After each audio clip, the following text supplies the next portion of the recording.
I Silkeborg udspiller sig hvert år i maj et noget særpræget scenarie. Hundredvis af gymnasieelever er samlet ved Almen Sø for at deltage i ølstafetten. Vanvittigt sjovt, siger de unge. Bare vanvittigt, siger ekspert. Vi skal advare mod stærke billeder. En kasse øl, et hold på 3 mand, 4 kilometer rundt om søen i højt tempo, og dem, der kommer først over målstregen med en tom kasse, har vundet. Det er bare fedt at komme herned og bare stå hjernen fra og mødes med en hel masse unge og fyre den af. Både puls, promille og humør er i top, men det er ikke alle, der er lige begejstrede. Henrik Lunde er unge rådgiver ved Silkeborg Kommune. Vi har vist ham videooptagelser fra stafetten. Skal man dyrke sport, så er det måske ikke den sport, jeg vil vælge at dyrke. Det er jo en anden form for stafet. Vi vender tilbage til Henrik Lunde lidt senere. Her er Eskil Eriksen. Han er forsvarende mester med sit hold Grønnefar, og ifølge Eskil er løbet andet end bare kampdruk. Det handler ikke om druk, det handler om det fællesskab, jeg har, at det er sjovt. Det er 4. gang, at ølstafetten finder sted. I år sætter stafetten rekord med 80 hold og flere end 100 tilskuere.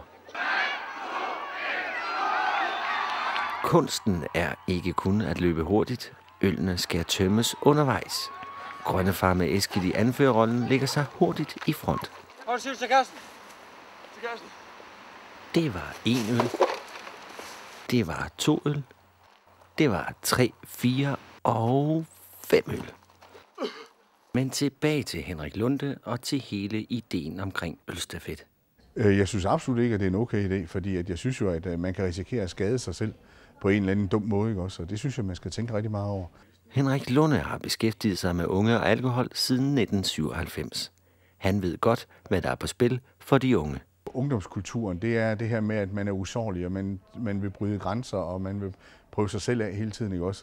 Tilbage i skoven kæmper Grønnefar stadig med i front, men enhver sejr kræver sine ofre. Det var 1 øl. Det var 2 øl. Og det var 3 øl.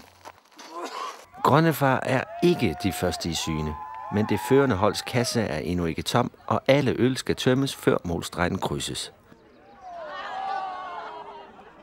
Og mens jorden spules foran målstregen, dukker Grønnefar pludselig op med en tom ølkasse. Jeg har jo så vundet, men jeg er virkelig bare glad for at være med, fordi det er så fedt. Skidt omkring. Ifølge Henrik Lunde vil de unge altid prøve grænser af, og det er ikke nødvendigvis en dårlig ting. Men skal alkohol indblandes, så er rådet klart. De skulle tænke sig rigtig, rigtig meget om, før de begiver sig i kast med sådan noget her. Altså det vil jeg sige, både for deres, men også for alle andres skyld. Allerede næste år kan de unge gøre brug af Henrik Lundes gode råd. Næste maj vil området omkring Almen Sø igen være fyldt med unge, øl og bræk i stridestrømme.